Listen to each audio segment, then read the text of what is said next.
મુખ્યમંત્રી ભૂપેન્દ્ર પટેલે ગુજરાત પોલીસની સજ્જતાને વધુ વેગ આપતા પોર્ટલ ગૃહ રાજ્ય મંત્રી હર્ષ સંઘવીની ઉપસ્થિતિમાં લોન્ચ કર્યા.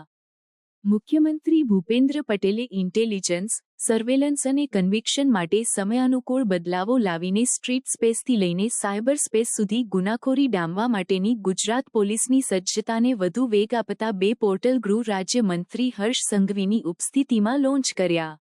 મુખ્યમંત્રીએ સિટીઝન સેન્ટ્રિક સર્વિસીસથી સરકારી કચેરીઓમાં લોકોની વિશ્વસનીયતા વધે અને ટેકનોલોજીનો મહત્તમ ઉપયોગ થઈ શકે તેવા આશયથી આ પોર્ટલ લોન્ચ કર્યા. આ પોર્ટલ લોન્ચ થવાના પરિણામે સામાન્ય નાગરિકોને પોલીસ સ્ટેશન જવામાંથી રાહત આપતી ઓનલાઇન સુવિધાઓ ઇચ ઓફ ગવર્નન્સના અંતર્ગત મળતી થશે. મુખ્યમંત્રી ભૂપેન્દ્ર પટેલે સાયબર ક્રાઇમ રિફંડ પોર્ટલ તેરા તુજકો અર્પણનો રાજ્યવ્યાપી પ્રારંભ કરાવ્યો.